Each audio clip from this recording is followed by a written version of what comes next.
यहाँ तेजी वहाँ जाएगा, वहाँ तेजी वहाँ जाएगा, और ये नचनिया करते करते जिंदगी गुजर जाएगा, लेकिन पैसा नहीं बना पाएगा। ठीक है, तो शेयर बाजार में नचनिया बनोगे तो पैसा नहीं बना पाओगे, एक जगह टिके रहोगे तभी पैसा बनाओगे। ठीक है, मेरी बात आपको बुरा लग सकता है।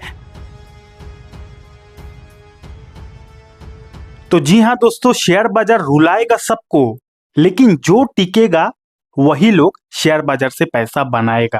अगर आप कुछ दिनों से नोटिस कर रहे होंगे तो शेयर बाजार का कहानी काफी ज्यादा खराब चल रहा है, लोगों का पोर्टफोलियो काफी ज्यादा नेगेटिव चल रहा है। चाहे आप लार्ज कैप ले लो, चाहे आप मिड कैप ले लो, चाहे आप स्मॉल कैप ले लो, हर एक इंडेक्स में जोरदार तरीके से पिटाई चल रही है। अब आज की वीडियो में हम लोग बात करेंगे कि इतना जो कुछ दिनों से शेयर बाजार का कहानी खराब चल रहा है, इसके पीछे क्या एग्जैक्ट रीजन है, उन सारे रीजन के बारे में बात करेंगे। देन हम लोग बात करेंगे आईटी सेक्टर से रिलेटेड, कैसे आईटी सेक्टर हमारे पूरे ओवरऑल शेयर बाजार को तंग कर रहा है, उसके बारे में बात करेंगे। देन हम लोग बात करेंगे कमोडिटी मार्केट से रिलेटेड, कि कमोडिटी मार्केट के वजह से भी कहीं ना कहीं हमारा निफ्टी 50 काफी ज्यादा परेशान है, क्या रीजन है, कैसे कमोडिटी मार्केट हमारा शेयर मार्केट को परेशान कर रहा है, उसके बारे में बात करेंगे। देन हम लोग बात करेंगे वैल्यूएशन से रिलेटेड। जी हाँ, एक बार फिर से एक बहुत बड़ा ब्रोकर है, उस ब्रोकर का ऐसा कहना है कि अभी भी मार्केट का जो वैल्यूएशन है काफी ज्यादा है। तो आप सोच सकते हो, पिछले 1 सालों से शेयर बाजार में कोई भी रिटर्न नहीं दिया है, एकदम नहीं चला है, उसके बावजूद भी एक बहुत बड़ा ब्रोकर है, उनका ऐसा मानना है कि आज भी शेयर बाजार का वैल्यूएशन काफी ज्यादा महंगा है। किसने ऐसा कहा है, क्यों ऐसा कहा है, उसके बारे में बात करेंगे। देन हम लोग बात करेंगे रिटेलर से रिलेटेड, यानी कि शेयर बाजार का जो रिटेल इन्वेस्टर है कैसे शेयर बाजार को छोड़ते ही जा रहा है, उसके बारे में बात करेंगे। ईवी से रिलेटेड बहुत बड़ा खबर आया है, सरकार की तरफ से ईवी को काफी ज्यादा सपोर्ट किया जाएगा, क्या है वो डिटेल खबर, उसके बारे में बात करेंगे। देन आपको पता है संडे का वीडियो है, तो आप लोगों का काफी सारा कमेंट्स है, उन कमेंट का भी रिप्लाई देने की कोशिश करूंगा। तो आज की इस एक ही वीडियो से शेयर बाजार में जितना भी न्यूज चल रहा है, सारा न्यूज के बारे में इस एक ही वीडियो में पता चल जाएगा। लेकिन आगे बढ़ने से पहले आपको डिस्क्लेमर दूंगा कि ये वीडियो एजुकेशनल पर्पस के लिए बनाया गया है। शेयर बाजार में इन्वेस्टिंग करना, ट्रेडिंग करना रिस्की होता है, आपका पैसा डूबने का डर होता है, इसलिए इन्वेस्टिंग ट्रेडिंग करें, अपने रिस्क पर करें। इस वीडियो से बस आप नॉलेज और इन्फॉर्मेशन ले सकते हो। चलिए करते हैं वीडियो की शुरुआत। तो सबसे पहले शुरू करते हैं आईटी सेक्टर से, कि कैसे आईटी सेक्टर हमारे पूरे इंडियन मार्केट को परेशान कर रहा है कुछ दिनों से, उसके पीछे क्या रीजन है। तो उसके पीछे रीजन ये है, यहाँ पे आप देख सकते हो, IT stocks fall up to 4% after Infosys hikes entry level salary. यानी कि इन्फोसिस हमारे इंडिया का बहुत बड़ा आईटी सेक्टर की कंपनी है। अब यहाँ पे कोई बाई सेलिंग का एडवाइस नहीं है, रिकमेंडेशन नहीं है, सिर्फ न्यूज शेयर कर रहा हूँ। तो ये जो इन्फोसिस है, इतना बड़ा आईटी सेक्टर की कंपनी है, उन्होंने रिसेंटली अनाउंसमेंट ये किया कि वो अपना जो एम्प्लॉय है, उन एम्प्लॉय का सैलरी को हाइक करने वाले हैं। यानी कि इन्फोसिस में जो लोग जो एम्प्लॉय है, उन एम्प्लॉइज का सैलरी काफी ज्यादा बढ़ने वाला है, ऐसा इन्फोसिस ने अनाउंसमेंट किया है। और जिसके वजह से पूरा का पूरा जो आईटी सेक्टर है वो कुछ दिनों से काफी ज्यादा परेशानी में चल रहा है। अब आप बोलोगे कि सर ये कैसा बात हुआ, अगर कोई आईटी कंपनी अपने एम्प्लॉय का सैलरी बढ़ाएगा तो इससे आईटी सेक्टर क्यों परेशान होगा और इससे शेयर मार्केट कैसे परेशान होगा। सिंपल इसके पीछे का लॉजिक ये है कि देखो भाई, जो खबर कंज्यूमर से रिलेटेड अच्छा होता है ना, या फिर कस्टमर से रिलेटेड अच्छा होता है ना, वो खबर हमेशा कंपनी के लिए खराब होता है। और जो खबर कंपनी के लिए अच्छा होता है, वो खबर हमेशा कंज्यूमर या फिर कस्टमर के लिए खराब होता है। अब यहाँ पे इन्फोसिस ने क्या अनाउंसमेंट किया कि हम अपने एम्प्लॉय का जो सैलरी है उसको हाइक करेंगे, एम्प्लॉय का सैलरी को बढ़ाएंगे। अब ये खबर तो एम्प्लॉय लोगों के लिए अच्छा है, यानी कि अब जो एम्प्लॉय इन्फोसिस में काम करते हैं या फिर बड़े बड़े टेक्नोलॉजी कंपनी में काम करती है, उनका तो सैलरी बढ़ने वाला है। लेकिन उनका जो सैलरी बढ़ेगा, वो जो एक्स्ट्रा पैसा है वो किनकी जेब से जाएगा, वो डेफिनेटली आईटी सेक्टर की कंपनी की जेब से ही जाएगा। अब अगर कंपनी के जेब से ज्यादा पैसा जाएगा तो कंपनी का प्रॉफिट घटेगा कि नहीं, और अगर कंपनी का प्रॉफिट घटेगा तो उसका शेयर बाजार में शेयर का भाव गिरेगा कि नहीं, डेफिनेटली गिरेगा।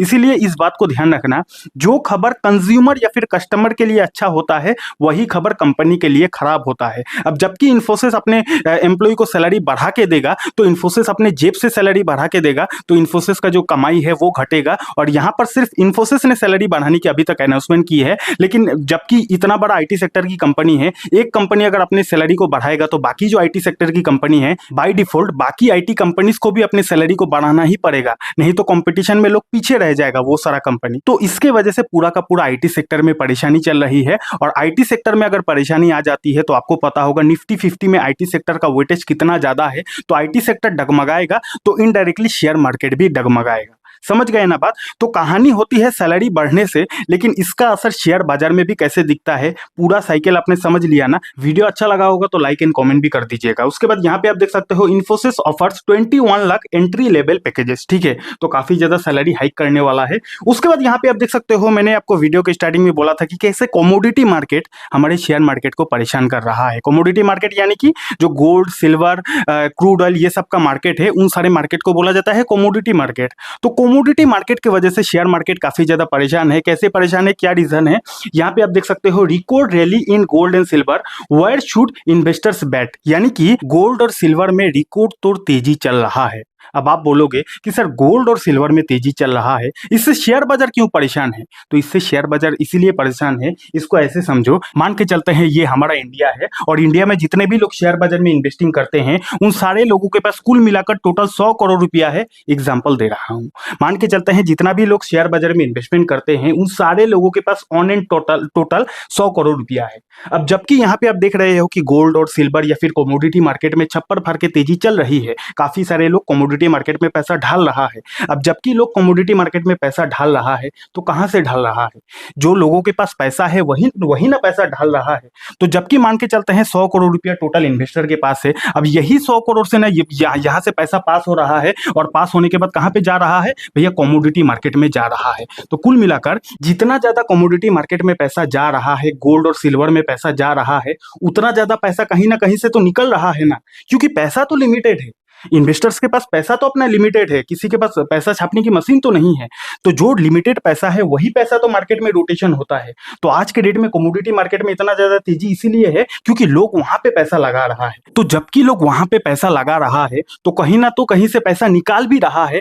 तो ऐसा माना जा रहा है कि इक्विटी मार्केट यानी कि स्टॉक मार्केट से पैसा निकाल के लोग रिटेल इन्वेस्टर कमोडिटी मार्केट में शिफ्ट कर रहा है, जिसके वजह से शेयर मार्केट से पैसा निकल रहा है और शेयर मार्केट से पैसा निकलेगा तो शेयर मार्केट तो गिरेगा ही ना। तो यही कहानी की वजह से आज के डेट में शेयर बाजार परेशान हो गया है कमोडिटी मार्केट की वजह से। और यहाँ पर इसी स्वभाव की वजह से हमारे इंडिया में रिटेल इन्वेस्टर्स का जो पैसा है वो पानी में डूब जाता है। क्यों डूबता है? क्योंकि भैया रिटेल इन्वेस्टर्स का एक ही कहना है कि भैया जहां पे तेजी वहीं पे पैसा लगाओ। इतना दिन शेयर बाजार में बुल रन चल रहा था, यानी कि आज से 1 साल पहले, तो लोग शेयर बाजार में भर भर के पैसा लगा रहे थे। अब जबकि कुछ समय से गोल्ड, सिल्वर, कमोडिटी मार्केट में तेजी चल रहा है तो रिटेल इन्वेस्टर आप वहां पे जा रहे हैं। तो भेड़ चाल में पड़ोगे तो भैया आप कहीं से भी पैसा नहीं बना पाओगे, चाहे स्टॉक मार्केट हो चाहे कमोडिटी मार्केट हो। पैसा आप तभी बना पाओगे जब आप एक ही फील्ड में लंबे समय तक टिके रहोगे, वही फील्ड आपको पैसा देगा, ठीक है। तो जहां पे तेजी वहीं पे जाओगे तो फंस जाओगे फिर, ठीक है। और ये वीडियो एजुकेशनल पर्पस के लिए बनाया गया है, कोई बाई सेलिंग का एडवाइस नहीं है, रिकमेंडेशन नहीं है, आपको सिखा रहा हूं, समझा रहा हूं, ठीक है। और यही गोल्ड में तेजी आने की वजह से यहाँ पे आप देख सकते हो wedding season supports jewellery demand emit changing buying preference, यानी कि इस गोल्ड में तेजी आने की वजह से जो शादियों का मार्केट है उन शादियों का मार्केट में बहुत बड़ी गिरावट आया है, बहुत बड़ा कंपनियों का लॉस हो रहा है।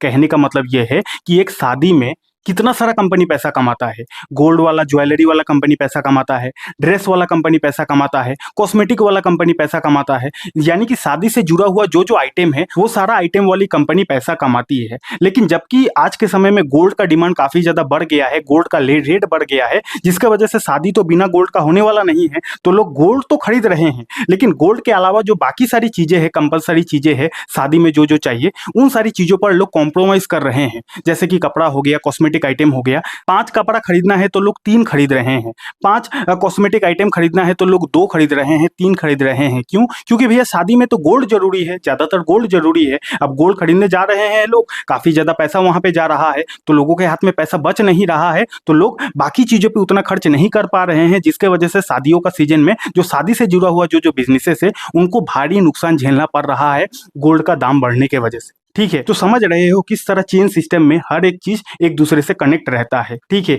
एक बिजनेस बढ़ता है तो दूसरा बिजनेस में उसका हैम्पर भी जरूर पड़ता है। और अगर आपको शेयर बाजार में इन्वेस्टिंग करना है तो आपके पास एक अच्छा डीमेट अकाउंट होना पड़ेगा। तो जिस ब्रोकर को मैं खुद यूज करता हूं, मैंने उसी ब्रोकर का लिंक नीचे डिस्क्रिप्शन पर दे दिया है, वहां से भी आप अपने लिए डीमेट अकाउंट खुलवा सकते हो और इंस्टाग्राम पर जाकर फॉलो कर सकते हो। अच्छे अच्छे रील्स आपको देखने को मिल जाएगा। इंस्टाग्राम का जो लिंक है वो भी आपको वीडियो के डिस्क्रिप्शन पर मिल जाएगा, या फिर सर्च कर सकते हो आकाश प्रसाद 03, ठीक है। उसके बाद यहाँ पे आप देख सकते हो 2/3 of Nifty 500 stocks trade in over valued zone. उसके बाद यहाँ पे आप देख सकते हो a study by Omni Science Capital reveals most of Indian top stocks are over valued nearly 65% Nifty 500 company. कहने का सिंपल मीनिंग इतना समझो कि ये जो ओमनी साइंस कैपिटल है, ऐसा मेरा कहना नहीं है, ओमनी साइंस कैपिटल एक बहुत बड़ा ब्रोकर रेटिंग एजेंसी है, उनका ऐसा मानना है कि 65% जो स्मॉल कैप स्टॉक्स है वो अभी भी ओवर वैल्यूड है। यानी कि एक साल से शेयर बाजार चला नहीं है, उसके बावजूद भी इनका ऐसा कहना है कि अभी भी 65% small cap stocks over valued है। अब ये खबर कहीं ना कहीं मार्केट के इन्वेस्टर्स को चिंता में जरूर डाल दिया है। देखा जाए आने वाले समय में वाकई में ओवर वैल्यूड है या फिर नहीं है, वो तो आने वाले समय में पता चल ही जाएगा। उसके बाद यहाँ पे आप देख सकते हो retail investors taken out 8,461 crore from equities in 2025 as of December 19। यानी कि पिछले 5 सालों के हिसाब से इस साल यानी कि 2025 में सबसे ज्यादा पैसा निकाला है किसने निकाला है? रिटेल इन्वेस्टर ने निकाला है। कहां से निकाला है भैया? स्टॉक मार्केट से निकाला है, इक्विटी मार्केट से निकाला है। 8,461 करोड़ रुपया जो है वो 2025 में रिटेल इन्वेस्टर ने शेयर बाजार से निकाल लिया है, बेच डाला है सब कुछ, जो कि पिछले 5 सालों में सबसे ज्यादा हाईएस्ट है। यानी कि कोविड के बाद सबसे ज्यादा अगर रिटेल इन्वेस्टर ने शेयर बाजार से पैसा निकाला है वो इसी साल निकाला है, 2025 में निकाला है। और कॉमन बात है, ये होना ही था, क्योंकि पिछले 1-2 साल से शेयर बाजार उतना चल नहीं रहा है। और जब भी शेयर बाजार चलता नहीं है ना, तो रिटेल इन्वेस्टर सबसे पहले शेयर बाजार को छोड़ता है और वही लोग फिर से आएगा। अब देखना, फिर से वो लोग शेयर बाजार में लौट कर आएगा, जो लोगों ने शेयर बाजार में बेचा है ना, फिर से लौट के आएगा। तब आएगा जब फिर से शेयर बाजार में बुल रन आएगा, जब फिर से तेजी आएगा। तो आज गोल्ड सिल्वर में जा रहा है ना, मार्केट में एक बार बुल रन आने दो, ये जितने भी लोग बेचा है ना फिर से लौट कर आएगा और ये नचनिया बन के ही रह जाएगा। यहाँ तेजी वहां जाएगा, वहां तेजी वहां जाएगा, और ये नचनिया करते करते जिंदगी गुजर जाएगा, लेकिन पैसा नहीं बना पाएगा। ठीक है, तो शेयर बाजार में नचनिया बनोगे तो पैसा नहीं बना पाओगे, एक जगह टिके रहोगे तभी पैसा बनाओगे। ठीक है, मेरी बात आपको बुरा लग सकता है लेकिन यही सत्य है। ठीक है, उसके बाद आगे बढ़ते हैं। मैंने आपको बोला था कि ईवी से रिलेटेड सरकार का एक बहुत बड़ा प्लान आने वाला है। कौन सा वो ईवी का प्लान है? यहाँ पे आप देख सकते हो, as per the draft EV policy those who switch a 2-व्हीलर from petrol to an electric vehicle can receive a subsidy of 35,000 to 40,000। यानी कि जिनके पास 2-व्हीलर है और वो अपने 2-व्हीलर को अगर इलेक्ट्रिक व्हीकल में कन्वर्ट कर लेते हैं तो उनको 35,000 से 40% का सब्सिडी मिल सकता है सरकार की तरफ से। और ये कौन से जगह का पॉलिसी आने वाले समय में आ सकता है? यहाँ पे आप देख सकते हो दिल्ली प्लान्स, यानी कि दिल्ली ने ऐसा प्लान किया है कि 35 से 40 हजार का सब्सिडी देने वाले हैं। जो लोग अपना जो 2-व्हीलर है उन 2-व्हीलर को रिप्लेस कर देंगे ईवी के साथ, तो उनको ये सब्सिडी मिलने वाला है। तो ईवी से जुड़ा जो स्टॉक्स है उनको आप रडार पर रख सकते हो, कोई बाई सेलिंग का एडवाइस नहीं है। यहाँ पे आप देख सकते हो डॉलर टू आईएनआर की बात किया जाए तो मोटा मोटी अभी 90 के नीचे चल रहा है। उसी तरह अगर आप एफआईएसडीएस की एक्टिविटी की बात किया जाए तो चाहे कुछ भी कर लो, एफआईएस ने शायद पूरा कसम खा लिया है कि भैया 2025 में इंडियन शेयर बाजार से पैसा निकालना ही है। लगातार एफआईएस की जो बिकवाली है वो रुक नहीं रहा है, लगातार बिकवाली चल रही है। तो अब तक इस वीडियो का कंक्लूजन क्या है? कंक्लूजन में हम लोग इतना ही बात करेंगे कि ये जो सबसे पहले हमने बात किया कि इंडियन आईटी सेक्टर में प्रॉब्लम चल रही है और इस आईटी सेक्टर की प्रॉब्लम की वजह से कहीं ना कहीं पूरा का पूरा निफ्टी 50 का जो माहौल है वो बिगड़ गया है। और ये सारा चीज परमानेंट नहीं है यार, कोई भी कंपनी सैलरी बढ़ा रही है तो होता है बीच बीच में, 6 महीने में, साल भर में ऐसा होता है। मार्केट को तो बस एक बहाना चाहिए गिरने का, वही मार्केट को अभी के टाइम पे बहाना मिल गया है और ये टेम्पोररी रीजन है, आने वाले समय में ये सॉल्व भी हो जाएगा। देन हमने बात किया कमोडिटी मार्केट से रिलेटेड। कमोडिटी मार्केट में जिस रफ्तार से तेजी चल रही है गोल्ड सिल्वर में, तो कहीं ना कहीं ऐसा माना जा रहा है कि इक्विटी मार्केट से पैसा निकलकर कमोडिटी मार्केट में शिफ्ट होते जा रहा है। देन हमने बात किया रिटेल इन्वेस्टर से रिलेटेड, कैसे रिटेल इन्वेस्टर 2025 में सबसे ज्यादा पैसा निकाला है। यानी कि कोरोना के बाद 2019 के बाद सबसे ज्यादा अगर किसी साल में रिटेल इन्वेस्टर ने पैसा निकाला है वो 2025 ही था। तो कहीं ना कहीं यही रिटेल इन्वेस्टर्स की सबसे बड़ी पहचान है कि जब मार्केट में गिरावट होता है रिटेल इन्वेस्टर भागता है और जब मार्केट में तेजी आती है फिर से वही रिटेल इन्वेस्टर शेयर बाजार में आकर पैसा लगाता है। ठीक है, तो कुल मिलाकर इतना ही कहना चाहूंगा कि शेयर बाजार रुलाता सबको है, लेकिन जो टिकता है वही, बाकी आप कमेंट में लिख सकते हो। अब चलिए आप लोगों का कुछ कमेंट से उन कमेंट का भी रिप्लाई दे देता हूं। सबसे पहला सवाल आस्क 98 जी की तरफ से आया है। सर, हम नेपाल से हैं, इंट्राडे ट्रेडिंग करने के लिए क्या क्या चाहिए? आपका वीडियो बहुत अच्छा है, मैं सब्सक्राइब भी कर दी, नेपाल से फुल सपोर्ट है आपको सर। तो thank you so much support करने के लिए। आपका सवाल है इंट्राडे ट्रेडिंग करने के लिए क्या क्या चाहिए। तो पहला बात, आपके पास एक डीमेट प्लस ट्रेडिंग अकाउंट होना जरूरी है। तो डीमेट और ट्रेडिंग अकाउंट का लिंक आपको डिस्क्रिप्शन पर मिल जाएगा, वहां से अकाउंट खुलवा सकते हो। उसके बाद इंट्राडे ट्रेडिंग देखो भैया, हाई इसकी ट्रेडिंग होता है। अगर आप बिगिनर हो, नया हो, तो पूरा समझ कर ही, पूरा सीख कर ही आपको इंट्राडे ट्रेडिंग करना चाहिए। उसके लिए आपके पास एक स्ट्रैटेजी होना पड़ेगा कि कौन से स्ट्रैटेजी पर आप इंट्राडे ट्रेडिंग करोगे, क्योंकि रैंडमली शेयर को खरीदोगे बेचोगे वैसे तो प्रॉफिट नहीं होगा ना कुछ आपको प्लान बनाना पड़ेगा, कुछ ना कुछ स्ट्रैटेजी होगा, उसी स्ट्रैटेजी को इंप्लीमेंट करके ही आप इंट्राडे ट्रेडिंग से पैसा बना पाओगे। ठीक है, तुक्के से यहाँ पे पैसा नहीं बनेगा। तो अगर आपको इंट्राडे ट्रेडिंग का अलग अलग स्ट्रैटेजी को सीखना है तो आप हमारे यूट्यूब चैनल का प्लेलिस्ट को विजिट कर सकते हो। वहां पर इंट्राडे ट्रेडिंग का स्ट्रैटेजी के ऊपर काफी सारा वीडियोस है, उन वीडियो को देखकर आप लर्निंग ले सकते हो। अगला वीडियो राहुल कुमार जी की तरफ से आया है, एनएवी क्या होता है सर जी। तो एनएवी का मतलब होता है नेट एसेट वैल्यू। अब ये क्यों बनाया गया है, ये इसीलिए बनाया गया है कि देखो कोई भी कंपनी के शेयर को अगर आप खरीदते हो, चाहे मान के चलते हैं कोई एक्स नाम का कंपनी का शेयर है, अब ये जो कंपनी का शेयर है इसका कुछ ना कुछ शेयर का भाव होगा ना, चाहे 10 रुपया होगा, चाहे 100 रुपया होगा, चाहे 1000 रुपया होगा, चाहे 10,000 रुपया होगा, कुछ ना कुछ शेयर का भाव होगा ना। अब शेयर को खरीदोगे तो वो भाव अप डाउन होगा, लेकिन उसी जगह अगर आप कोई म्यूचुअल फंड में पैसा इन्वेस्ट करते हो तो म्यूचुअल फंड का तो कोई भाव नहीं होता है।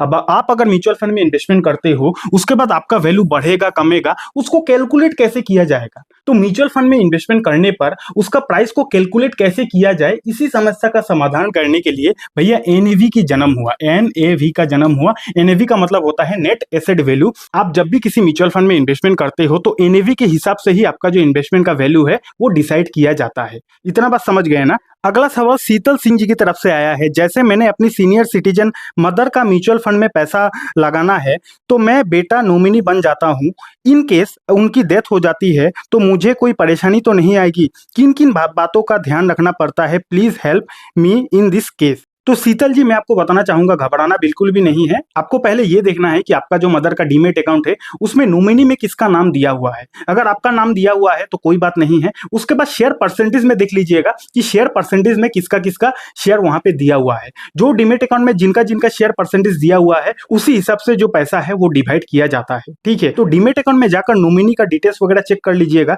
अगर सब कुछ जेन्युइन रहे तो आपको घबराना नहीं चाहिए, आपको आपका पैसा मिल जाएगा। अगला सवाल योगेश जी की तरफ से आया है, आकाश सर वीडियो बहुत कम आ रहे हैं सर, आपके इंतजार करते हैं हम भाई आपके वीडियो की। Thank you so much Yogesh ji मेरे वीडियो का इंतजार करने के लिए। लेकिन आपने जो कहा कि वीडियो कम आ रहे हैं, ऐसा बिल्कुल भी नहीं है। हर 2 दिन में मेरा चैनल पर एक वीडियो आता ही है, चाहे कुछ भी हो जाए, चाहे मैं बीमार रहूं, चाहे मेरी जिंदगी में कितना भी समस्या है, लेकिन मेरे यूट्यूब चैनल पर हर 2 दिन में एक वीडियो आता ही है।